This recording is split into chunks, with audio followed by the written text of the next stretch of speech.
última, e aí nós começamos. Deixa eu ver. Tem alguma que eu toquei, não sei, Pode repetir, que muita gente não ouviu.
Boa noite a todos. Que o Mestre Jesus então nos envolva na sua paz, na sua luz, na sua bondade. Fazendo só uma apresentação muito rápida. Eu sou de Belém do Pará, mas moro em São Paulo há quase 40 anos.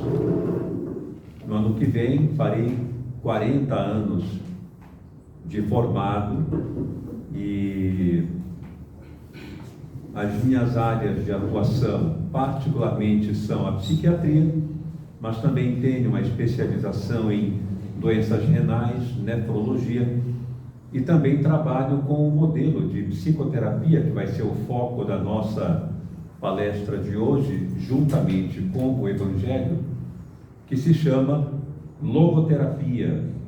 É uma terapia centrada no sentido da vida e também uma terapia que parte do espiritual humano. É uma terapia que foi criada por um psiquiatra judeu, ele não era cristão, e um psiquiatra austríaco chamado Viktor Frankl, cuja esposa faleceu recentemente. Eu tive a honra de conhecer em 2022 em Viena. Foi casualmente, e eu estava com a minha esposa caminhando pela rua, nos deparamos com ela. Ela, na época, aos 96 anos, morava sozinha, totalmente lúcida. Ia comprar o almoço num restaurante próximo, cruzamos com ela e tivemos uma tarde inteira de diálogo com ela na própria casa, nos convidou para a casa dela sem nos conhecer. E ficamos então numa tarde memorável, onde ela me mostrou vários documentos, diplomas dele, já havia falecido, ele faleceu em 1997. E esse psiquiatra, sendo judeu, na época da Segunda Guerra Mundial, quando Hitler invadiu em 1938 a Áustria, todos os judeus então foram submetidos a uma segregação maciça inicialmente. sem tanta violência. Entretanto, os bens confiscados, as empresas interrompidas, não podiam mais trabalhar, não podiam mais ter nenhuma prerrogativa de natureza efetiva, não podiam entrar em certos restaurantes e assim por diante. Mas ele, como médico, ainda teve a chance de se manter trabalhando, entretanto, em hospitais exclusivos para judeus. E ali ele continuou o seu trabalho até 1942, quando não houve mais possibilidade de se manter em liberdade. Ele e a família, apesar de toda a condição necessária de profissionais médicos em função da guerra, sendo judeu, ele e a família foram deportados para um gueto chamado Gueto de Theresienstadt, na Polônia. Lá passaram graves necessidades. O pai faleceu nos próprios braços dele, teve uma grave pneumonia, e Viktor Frankl aplicou um frasco de morfina, que foi contrabandeado ali, não podiam circular com nenhum tipo de medicação. Caso isso acontecesse, seriam mortos imediatamente. Ele conseguiu essa medicação, administrou no pai, ele então começou a relaxar, aquela agonia minimizou, e poucas horas depois ele veio a falecer de completa exaustão, asfixia, em função da dispneia provocada pela pneumonia. Pouco tempo depois, em 43, ele foi para o campo de Auschwitz, que fica na Polônia. O Theresienstadt, perdão, fica na República Tcheca, confundi o local.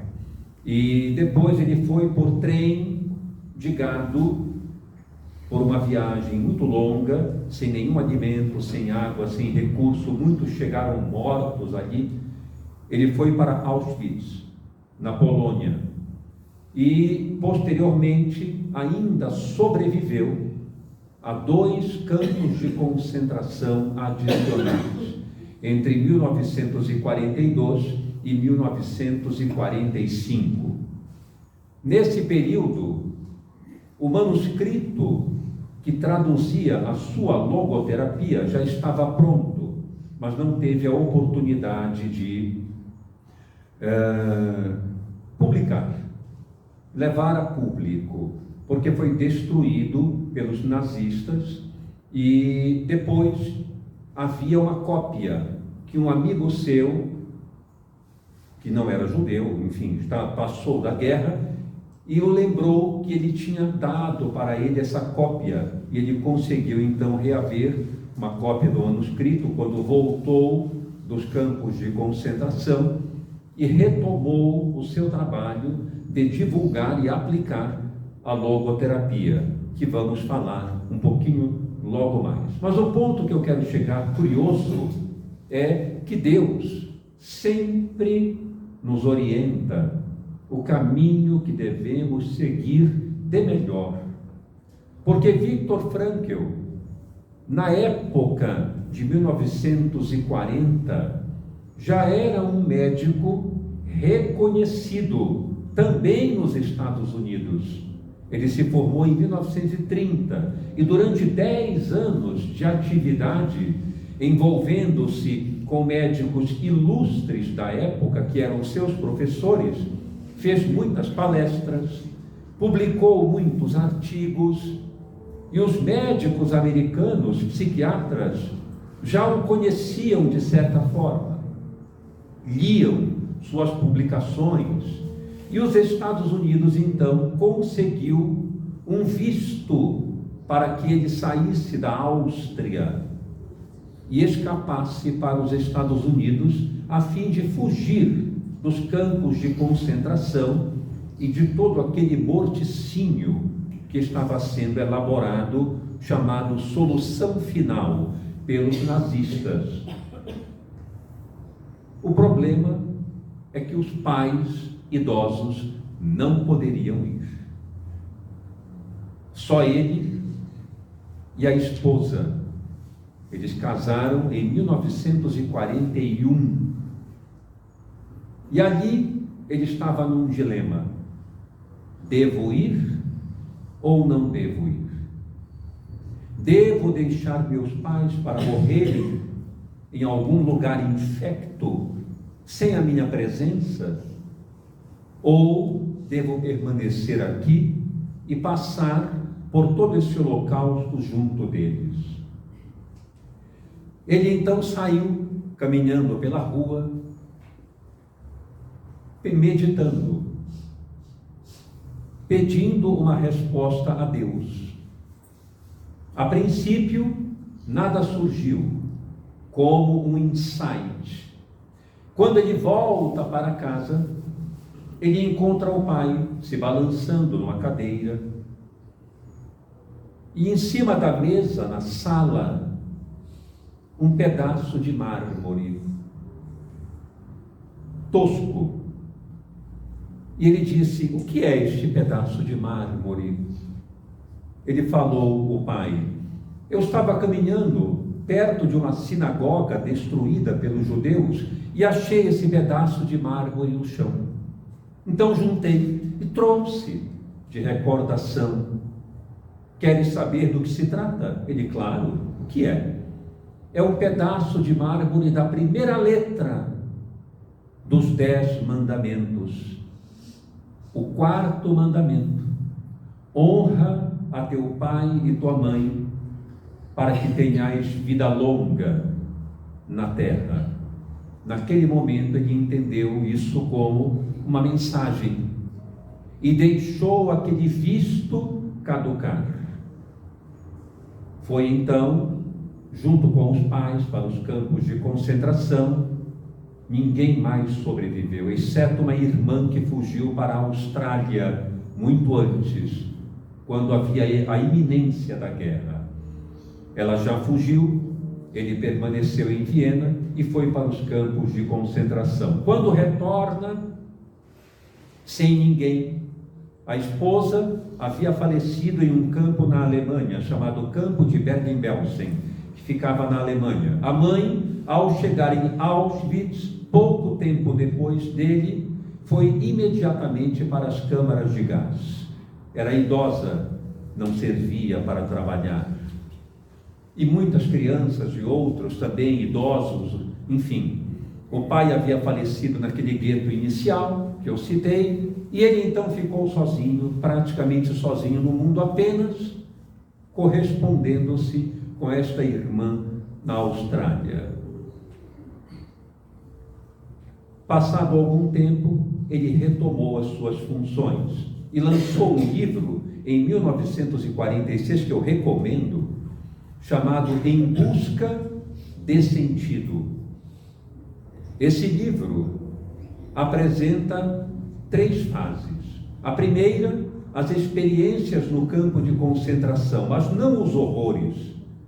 Um estudo psicológico do que é enfrentar uma situação de grave adversidade. Como é? Como é que nós nos sentimos? Como sobrevivemos? Como resistimos a isso? E ele comenta no seu livro: o mundo é um reflexo pálido dos campos de concentração. E é verdade. Nós vivemos em um mundo de provas e expiações. Tudo aqui, de uma certa forma, conspira com a nossa finitude, com a morte. Tudo declina, tudo vai gradativamente entrando em decrepitude. Nosso corpo, tudo aquilo que produzimos, tudo aquilo que não damos tanta importância, tudo morre. Se eu não estivesse aqui, esta chance de estar aqui imediatamente teria morrido, passado esse momento. Se eu não dou um telefonema para alguém, que está esperando ouvir a minha voz, aquele momento em que eu deveria ligar e não liguei morreu, e o próximo, ainda que eu ligue, não será o mesmo. Tudo morre, tudo desaparece, tudo é fugaz, se não soubermos realizar o sentido da situação que nos convoca uma posição, uma atitude. Acaba tudo se perdendo. Entretanto, quando realizamos algo valioso, quando nós realizamos uma tarefa importante, quando nos conectamos com alguém que amamos, tudo o que vivemos, produzimos, trabalhamos e sofremos, nunca mais fica perdido. Ainda que saiamos deste mundo, a memória das nossas ações permanece. A energia e o cuidado com que tratamos as coisas significativas da nossa vida tudo isso fica a salvo nos celeiros do nosso passado, da nossa história. Daí a logoterapia de Viktor Frankl, que eu considero um reflexo imediato do Evangelho de Jesus.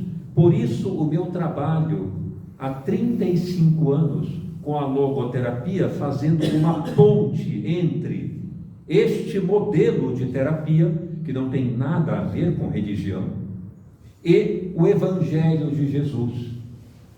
Porque o Evangelho de Jesus é o protótipo da busca de sentido, o protótipo daquilo que o Espírito em nós, a nossa capacidade de ser livres, responsáveis, coerentes com a vida, atendendo aos seus apelos. Isto é ser homem, ser pessoa. Nós somos exatamente isso. E Jesus propõe no seu Evangelho que utilizemos esses recursos espirituais, como ele fez. Ele mesmo disse: eu vim ao mundo para fazer a obra daquele que me enviou. Isto quer dizer, na linguagem da logoterapia, que a vida é a grande interrogante. Ela nos lança perguntas, ela nos lança desafios. Nós somos os respondedores, aqueles que devem olhar aquilo que chega como tarefa, como missão, como importância e executar da melhor maneira possível. E vejam, o que vivemos hoje, de certa forma, é o oposto disso. Queremos uma liberdade irrestrita, queremos o prazer, a satisfação, a comodidade, as facilidades, e quanto mais adquirimos isso, porque estamos adquirindo, cada vez mais. Hoje, basta apertar um botão e resolvemos imediatamente um problema bancário. Antigamente enfrentávamos filas de meia hora, 1 hora. Hoje, nós fazemos rapidamente um depósito, fazemos rapidamente uma mudança, uma transferência, resolvemos isso sentados no sofá da nossa residência. O nosso tempo livre aumentou e cada vez mais sabemos menos o que fazer com esse tempo livre. Quando elegemos alguma coisa, nos encaminhamos para o abuso de álcool, para o abuso de drogas ilícitas, para o tabaco e outras substâncias e outros prazeres que não levam a lugar algum, a não ser para o precipício do desespero. Nossa vida hoje, como diz Viktor Frankl, é impressionante, porque cada vez mais temos os meios para viver e cada vez menos, diz ele, temos razões para viver. Então ele propõe uma frase que é o título da nossa palestra de hoje, que eu gostaria de desenvolver aqui, como um alerta a respeito da busca de sentido na nossa vida. E ele propõe uma frase que eu trouxe propositalmente, porque é uma frase reencarnacionista, embora ele não acreditasse em reencarnação. E para ser muito sincero, embora não tenha ficado de mal com ele, talvez ele até esteja me ouvindo, não se sabe, mas eu não estou de mal. Entretanto, não vi graça em um livro que ele escreve e critica o Espiritismo. Claro, porque ele não era cristão, ele tinha uma outra mentalidade e ele trabalhava com um modelo de terapia que deveria servir também para os ateus. Então ele não poderia colocar uma doutrina psicológica religiosa, porque senão ele direcionaria a pessoa para um contexto específico religioso. E a psicoterapia não tem essa finalidade. Ela não tem o direito de mudar a cosmovisão de um ser humano. Ela tem o dever de ajudá-lo a caminhar no mundo da melhor maneira que ele puder. Entretanto, sem manchá-lo na sua própria escolha, sem tolhê-lo da sua responsabilidade, de forma alguma. Então, ele propõe o espírito não como entidade, mas o espírito como dimensão. Está tudo bem, faz todo o sentido, podemos aceitar isso. O espírito como dimensão, como uma área nossa que não adoece, e é verdade. O próprio Cristo disse isso. Não está escrito, vós sois deuses.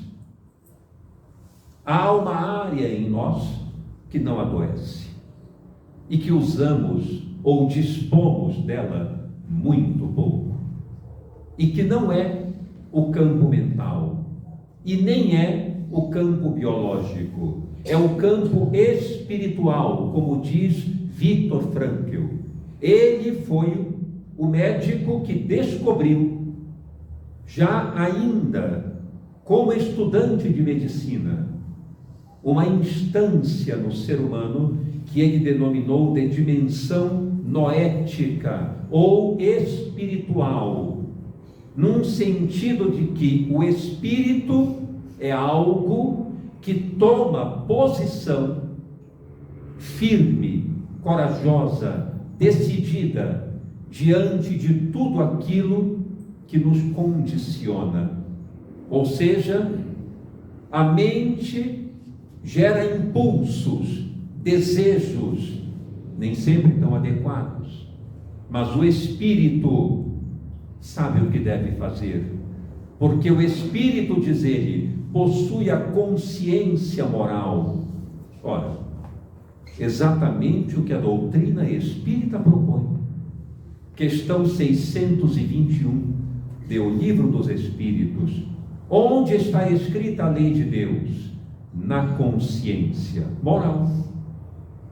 A lei que é moral tem que estar numa instância moral. E ele diz, Viktor Frankl, a consciência tem um pé no ser humano e um pé na transcendência, que para o religioso é Deus.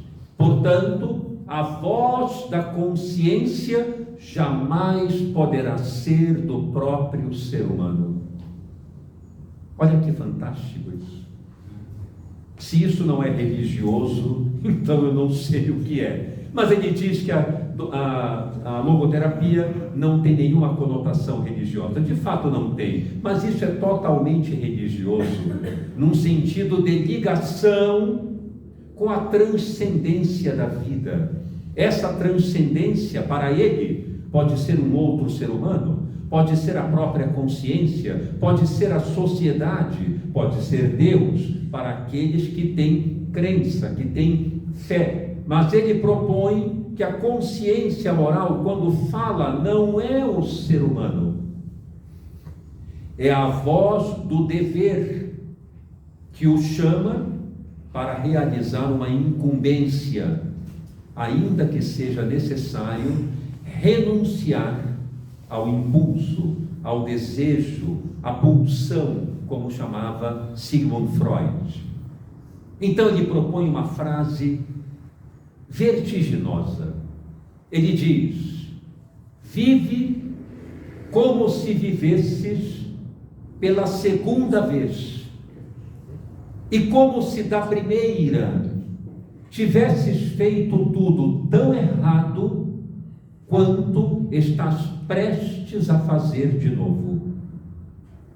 Observem esta frase: vive como se estivesses vivendo pela segunda vez. Bom, se eu vivi uma vez e agora estou vivendo de novo, naturalmente houve um fenômeno reencarnatório. Na visão dele, a tradução não é essa. Eu é que estou usando esta comparação.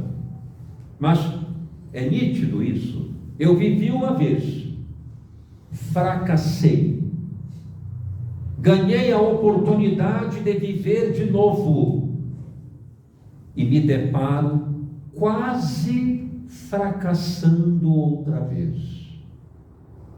Ele pede que caminhemos na vida com este ditame. Por quê? Porque a vida, para a logoterapia, é missão e urgência. A vida tem o seu sentido justamente por ocasião da morte, que a qualquer momento pode acontecer, a finitude da vida. Sendo assim, há uma urgência, há um chamado que não pode ser adiado para tornarmos a nossa vida ou moldá-la com o melhor que pudermos fazer e depositar nela. Então, para ele, o conceito de vida é uma ocasião para depositarmos conteúdos de valor, não de prazer, não de curtição, mas de valor, ainda que o sofrimento esteja presente. Então eu queria analisar esta frase junto com vocês e que nós fizéssemos uma viagem agora para o passado. Eu queria que nós todos fôssemos para a primeira vez. Hoje nós estamos na segunda vez. Vive como se vivesses pela segunda vez, hoje. E como se da primeira tivéssemos feito tudo tão errado quanto agora estamos quase fazendo. Olha o perigo. É o alerta da mudança imediata de atitude na vida. Então eu quero convidá-los a ir para a primeira vez comigo. Vamos todos para lá. Como foi a primeira vez onde fracassamos? A primeira vez foi quando nós imaginávamos que a vida não possuía regra e norma alguma. Nós acreditávamos naquele momento que podíamos fazer o que bem entendêssemos da nossa vida. Nós imaginávamos que as pessoas eram objetos, meios para a nossa finalidade de satisfação pessoal. Nós usávamos as pessoas, nós dispunhamos dos relacionamentos com banalidade. Nós desrespeitávamos o sentimento dos outros. Nós estávamos em busca de prazer. Nós estávamos em busca dos nossos próprios interesses. Nós estávamos querendo que os outros nos aplaudissem, nos valorizassem, curvassem-se diante de nós, nos elevassem. Queríamos ser o centro das atenções. Acreditávamos que a vida deveria ser justa conosco, sem que dessemos nada para ela em troca. Acreditávamos que trabalhar não era tão importante. Amar era algo banal, tolo, hipócrita. E sofrer era uma grande injustiça. Lutávamos o tempo inteiro para não experimentar sofrimento algum. Fugíamos dele o quanto podíamos, para ter uma vida cômoda, uma vida fácil, uma vida sem muitos problemas. O problema é que quanto mais tentamos viver dessa forma, mais entrávamos na rota do sofrimento. Mais caíamos no bueiro da nossa própria infelicidade. E por quê? Porque esta forma de vida que hoje ainda de certa forma buscamos no mundo em geral, as pessoas ainda buscam essa forma de viver. Basta perceber o quanto nós estamos no campo das fugas, nos jogos eletrônicos, nas apostas eletrônicas, nos diversos meios de escapar da realidade, como eu citei, por meio de substâncias, por meio da multiplicidade de parceiros, do sexo totalmente irregular e irresponsável, enfim, por vários meios em que acreditamos que estamos aqui para nos divertir, para fruir e para usufruir dos outros ao nosso bel prazer. Hoje nós saímos aos sábados, fazemos o esquenta e logo depois vamos para as baladas e nos relacionamos com pessoas que sequer sabemos o nome e voltamos para casa exaustos, quase amanhecendo. Acreditamos que tivemos um fim de semana excepcional e a semana fica entediante, desagradável, frustrante, porque queremos de novo fugir da realidade que a semana se faz diante de nós e nos obriga a nos preparar. Vivemos entediados, vivemos indiferentes, vivemos frustrados, reclamando da política, reclamando da corrupção, reclamando de uma série de questões onde nós, de certa forma, burlamos a vida aproximadamente quase que da mesma maneira, por outras vias. Não nos damos conta de que a vida é o que fazemos dela. Se nada fazemos dela, ela se torna nada. Era assim que vivíamos da primeira vez. Não sabemos exatamente quando.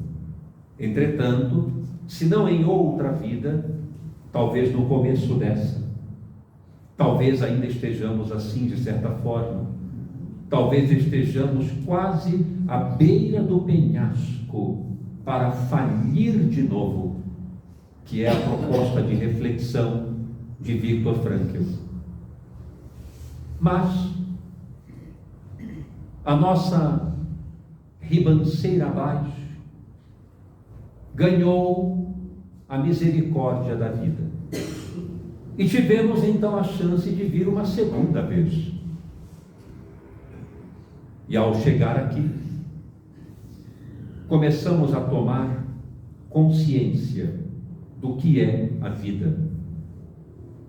E então recebemos um estímulo interno de mudar de conduta, de não sermos mais aquelas pessoas de antes, infelizes e também que provocavam infelicidade.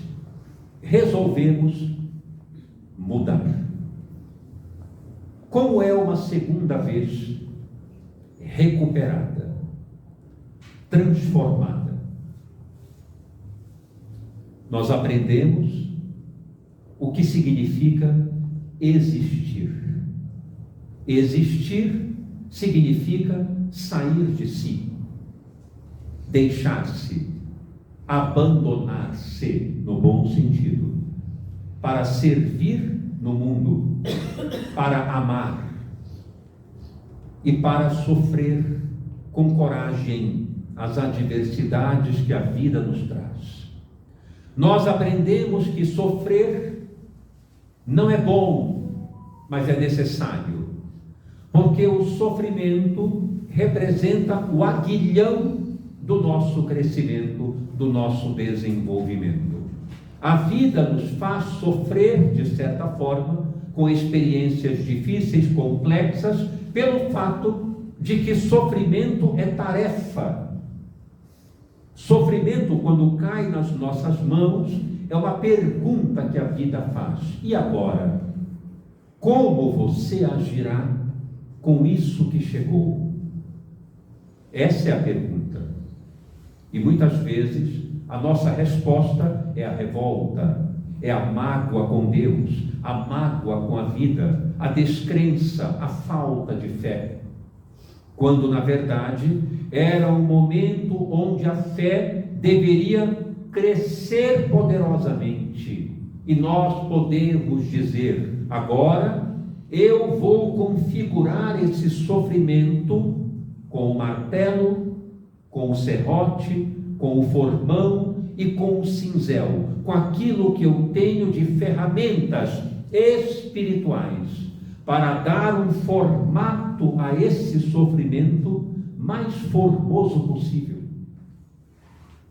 Quando nós enfrentamos a nossa dor, quando nós enfrentamos o sofrimento de forma corajosa, como Viktor Frankl fez nos campos de concentração, a primeira atitude que ele tomou nos campos de concentração, particularmente no gueto de Terezin, lá na República Tcheca, o primeiro que eu citei, ali a primeira atitude dele foi formar um colegiado de médicos que ali se encontravam para ajudar as pessoas que chegavam deportadas dos seus países para aquele gueto, porque muitas, ao chegarem lá, queriam cometer o suicídio, porque sabiam qual seria o seu fim.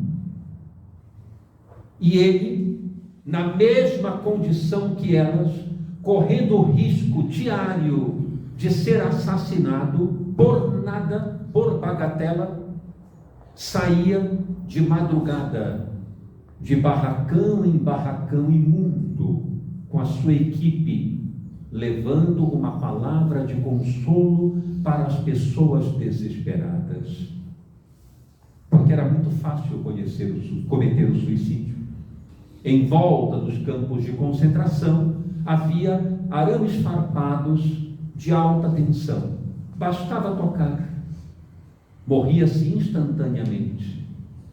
E muitos, existem fotografias, muitos morriam agarrados nos fios eletrocutados.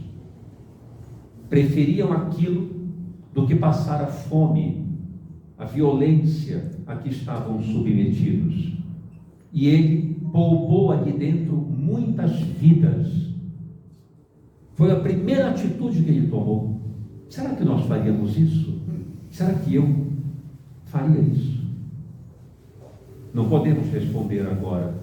Não estamos nessa situação, mas é algo que devemos meditar. Será que eu faria isso? Portanto, é necessário que aprendamos a dar formato à nossa vida. E existir é fazer isso.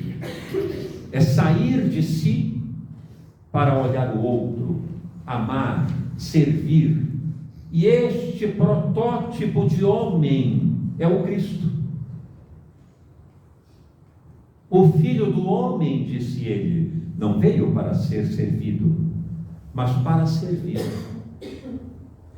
Talvez essa seja a grande regra que salva a humanidade. Nós desejamos muito ser servidos. Nós desejamos muito ser agraciados, poupados. E fazemos isso muito pouco. Estamos ainda muito presos em nós mesmos, em atender aos nossos caprichos, quando em verdade a vida é um constante abandonar-se na direção de tarefas edificantes, de tarefas que levem amor, felicidade, alegria, disposição, coragem para o mundo, para as pessoas. E foi o que o Cristo fez. Ele se abandonou para servir. E quanto mais fez isso, mais se sentia feliz. Certa vez os discípulos chegaram em Samaria, quando ele teve aquele episódio de conversar com a mulher samaritana.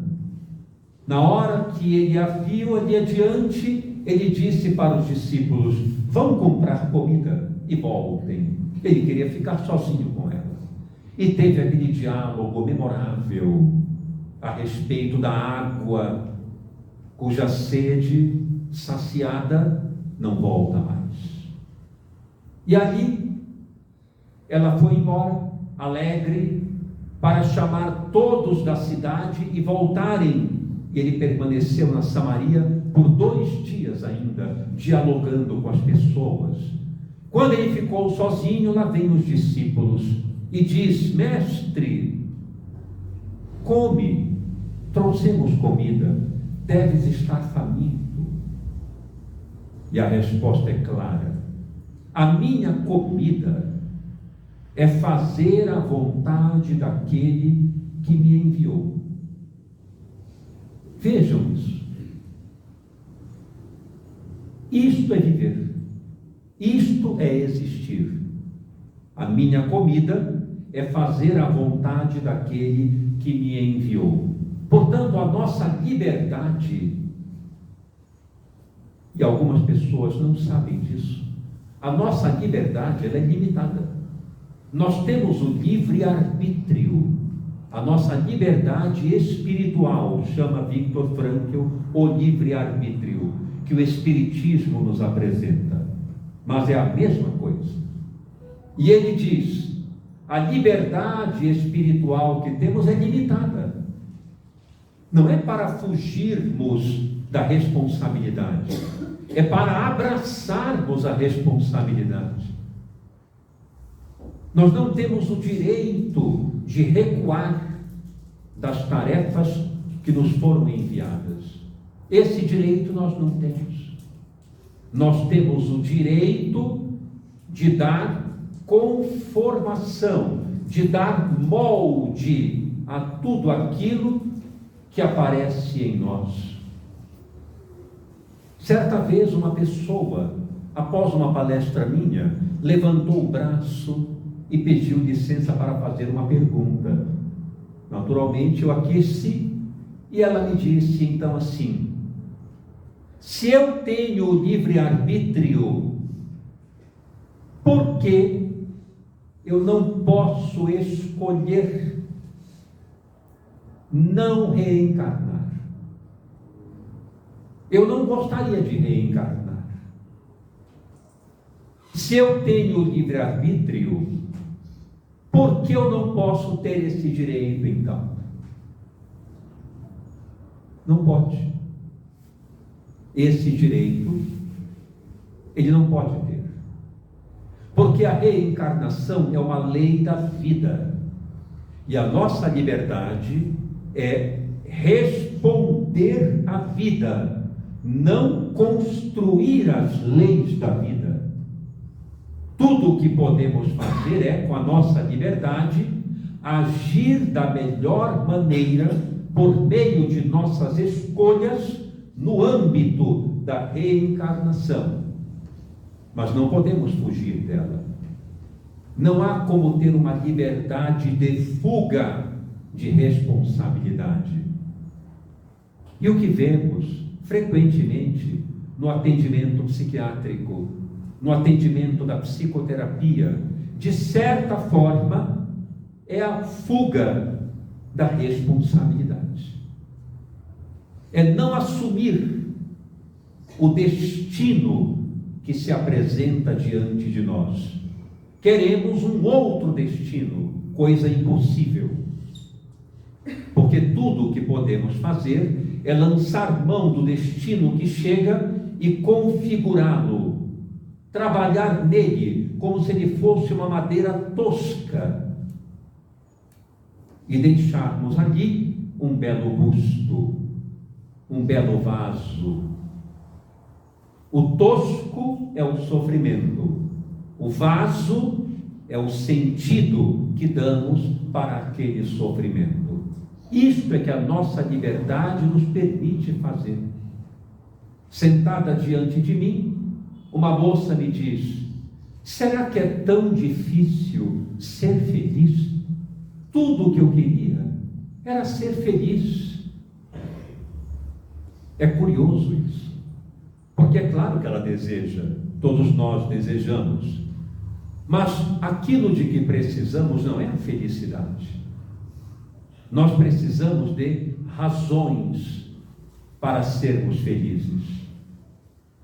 Quando desejamos imediatamente como objetivo a felicidade, equivale à mesma coisa que o jargão popular que todos conhecemos: colocar a carroça na frente dos bois.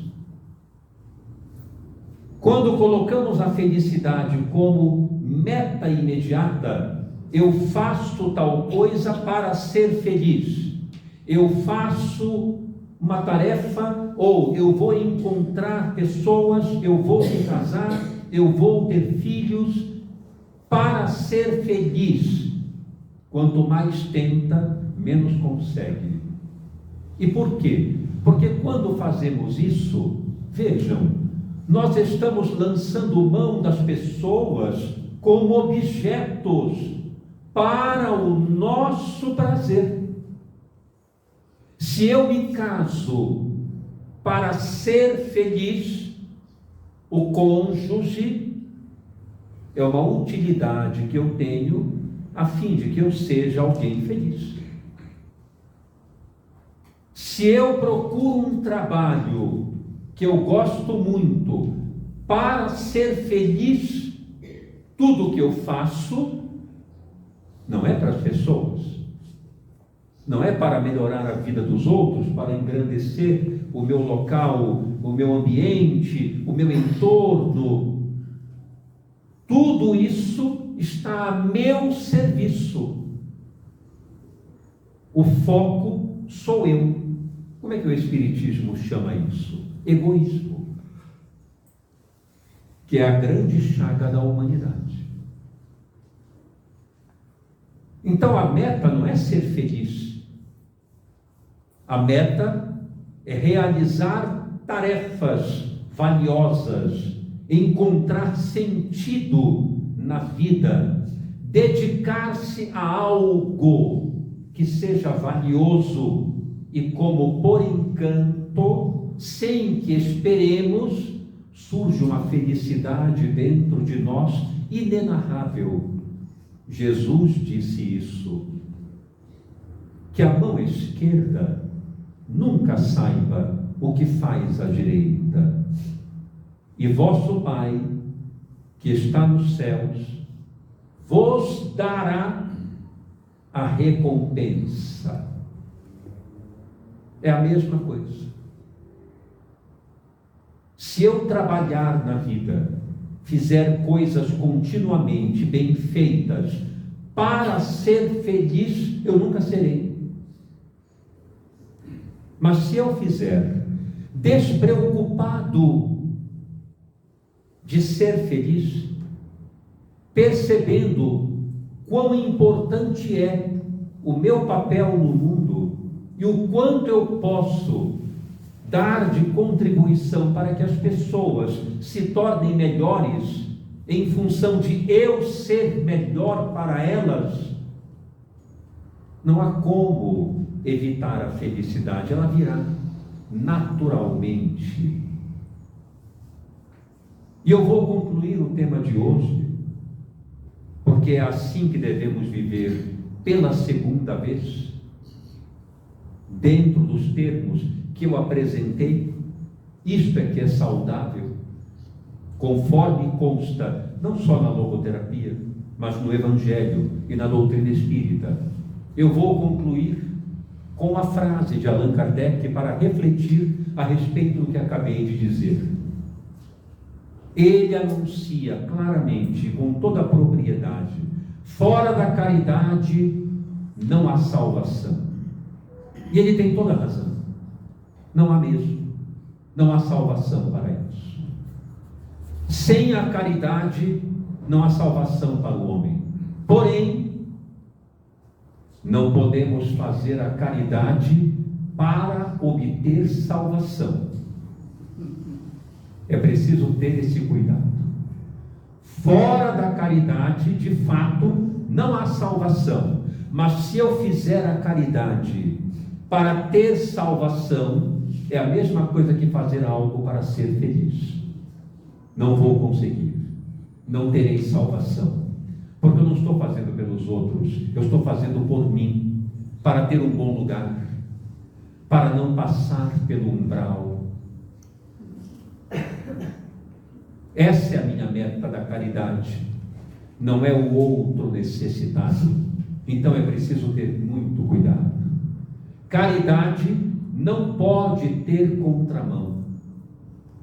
A caridade, ela se desfaz na sua própria utilidade, no seu próprio fim, que é a felicidade e o bem-estar do outro que nós contribuímos, como acontece na parábola do bom samaritano.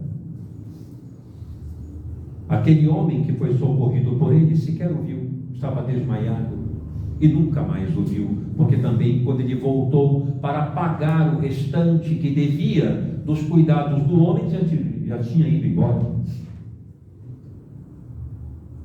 Isto é caridade. A despreocupação dos holofotes e dos aplausos.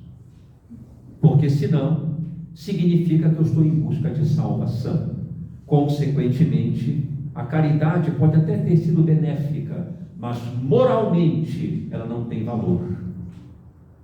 Então permaneçamos no seguinte foco: viver é deslocar-se de si para o bem, e o bem se desfaz ali mesmo na utilidade que ele teve no seu local, que é o coração do outro ser humano, e nós saímos felizes porque podemos contribuir. Se vamos para algum lugar iluminado ou não, deixamos a critério do Criador. Nosso papel é servir e amar, e se necessário, sofrer corajosamente para nos tornarmos criaturas cada vez melhores para os outros, com quem teremos permanente contato ao longo dessa eternidade que nós vamos permanecer vivos, porque não vamos morrer. Então, fica essa ideia central de como vivermos pela segunda vez, porque da primeira vez fracassamos muito, e agora, imagine se estamos prestes a fracassar. Devemos ter todo cuidado com isso. Então, muita paz e muito obrigado.